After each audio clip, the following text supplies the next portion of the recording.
That decision you made yesterday, Hmm. that little surge of guilt that made you say yes when you wanted to say no. Yeah. It wasn't yours. It wasn't organic. It was programmed. And the worst part is, you helped the programmer. Welcome to the deep dive. Today we're looking at some crucial source material on influence, on control, and really the uncomfortable truth of what makes us vulnerable. Right. And our mission today isn't to point fingers at the manipulators. We don't really care why they do it. No. We're here to dissect the mechanics. Because the real tension, the real fight, isn't with them. It's internal. It's the hidden fears, the need for approval, the little ways you deceive yourself.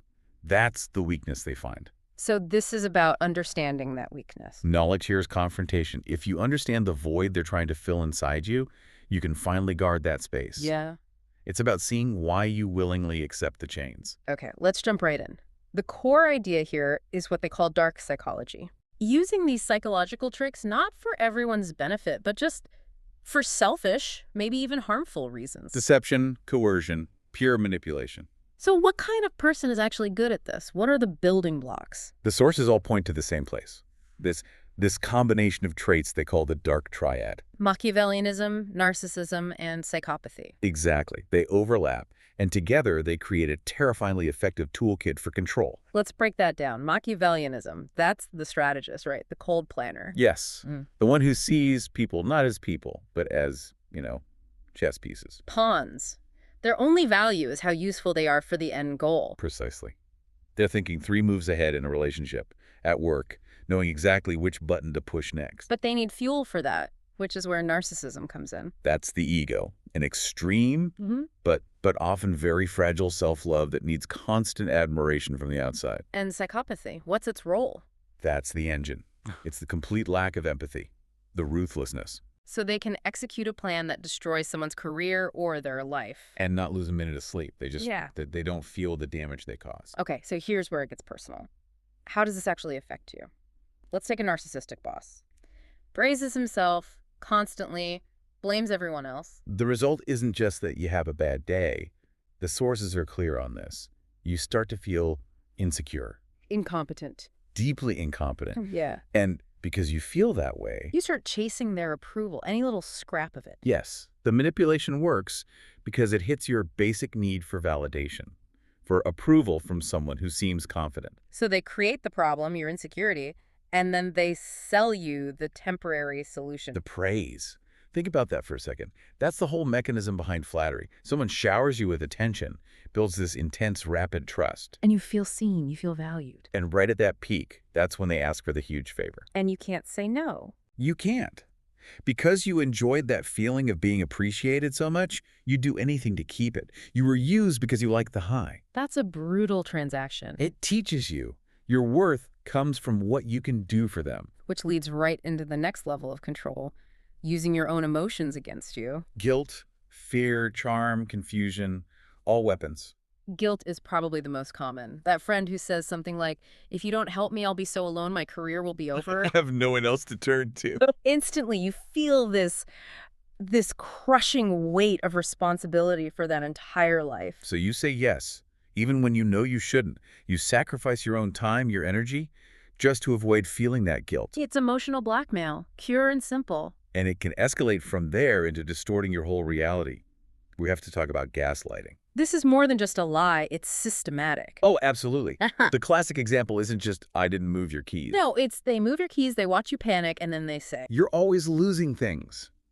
Are you feeling okay? Your memory seems off lately. the damage from that is enormous. Because they're attacking your sanity, your connection to reality itself. You start to doubt everything. You check if you lock the door 3 times. You second guess what you said in a meeting. You become dependent on them to tell you what's real. And that is the ultimate act of self-betrayal. You hand over your mind to someone else. And that's amplified by another tactic, projection. This is a classic defensive move. They accuse you of doing exactly what they're doing. So the person who's cheating accuses you of being secretive. Right. The one mismanaging money says, you must be hiding something from me. And why is that so effective? Because what's your first instinct when you're accused of something you didn't do? You get defensive, you try to prove your innocence. Exactly. And in that moment, you're distracted. You stop looking at their suspicious behavior and are completely focused on defending yourself. You're fighting a shadow. While they get away with the real crime, they weaponized your need to be seen as a good person. These patterns, they're most painful in our closest relationships, aren't they? That's where you see the most intense cycles. Like love bombing and devaluation? The ultimate 1-2 punch. First, the love bombing. This incredible, over-the-top affection, constant texts, gifts, calling you their soulmate after a week. It feels amazing. It's a high. Your brain is flooded with chemicals. But then, just as quickly, it stops. And the devaluation begins. Suddenly, it's criticism. They ignore your calls, they pull away. And all you can think is, what did I do wrong? How do I get that good feeling back? You become addicted to the high. You're not even chasing the person anymore. You're chasing the ghost of that initial validation. That feeling of being the center of the universe. It's classic conditioning. They train you to associate them with euphoria and their absence with pain. And what about when you disagree with them? When you push back? Then you get the silent treatment, a very direct punishment. They withhold all communication, all affection for hours, sometimes days. And why do we cave? Why does that work? Because that silence feels like abandonment. It's intolerable. So what do? You apologize. Even if you were right. You apologize just to make it stop, to restore the peace. You sacrifice your own truth for a moment of calm. It shows a deep, deep pattern of conflict avoidance. So if we want to talk about defense, we first have to know the difference between honest influence and this kind of control. Let's draw the line. Persuasion versus manipulation. Persuasion is honest. Both people can benefit. A salesperson might say, this product has worked for other people like you. Here's the data. It's transparent. Manipulation, on the other hand. It's dishonest. It's one-sided. It uses pressure. Only an idiot wouldn't buy this today. You have to decide now. They're using shame to make you bypass your own thinking. It's an unequal game from the start. So knowing this is one thing, actually defending yourself requires boundaries. And we hear that word all the time, but the sources frame boundaries as a test. A test of the relationship. Absolutely. When you set a clear boundary, I can't lend you money, or I'm not available after 9 p.m., you're not just protecting yourself. You're finding out who they really are. Exactly. A healthy person respects it. A manipulator will push back. They'll escalate. And that's the moment of truth. That's when they show their real intentions. And you have to be ready for that discomfort. The boundary reveals who respects you and who just wants to use you. What else? What's the next layer of defense? Emotional intelligence. Being aware of your own feelings and, crucially, the intent behind someone else's actions. So if you notice someone is laying the flattery on really thick, you can mentally take a step back. You can see it for what it is, a tool. You thank them for the compliment, but you make your decision based on logic, not on how good they just made you feel. You don't let the flattery become currency. But the hardest work, the real deep work, is building internal self-esteem. So you don't need their validation in the first place. Right. If you build your confidence by keeping promises to yourself, by knowing your own worth, the whole love bombing cycle just, it has no power over you. It falls flat. It's the toughest work because it's done alone. It's about building your own internal structure. And what about when you catch them? When you see the lie, the gaslighting, the sources say something counterintuitive. Don't fight back. Don't argue. Don't try to expose them. No. Engaging with them is giving them exactly what they want. More of your time, more of your emotional energy. You're feeding the cycle. The most powerful move is to stay calm and quietly, systematically remove yourself from the dynamic. Your silence, your absence is their biggest defeat.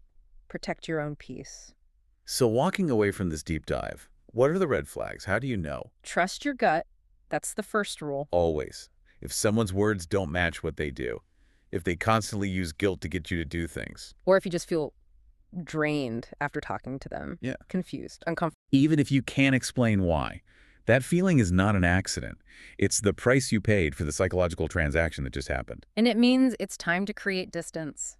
The deepest manipulation isn't what they do to you. It's the one you do to yourself, when you sacrifice your own truth, just to avoid the discomfort of conflict. If this deep dive made you recognize a pattern, or if it just made you deeply uncomfortable, make sure you hit the like button. And subscribe for more raw, honest conversations about psychology that don't pull any punches. We'll meet again in the next episode.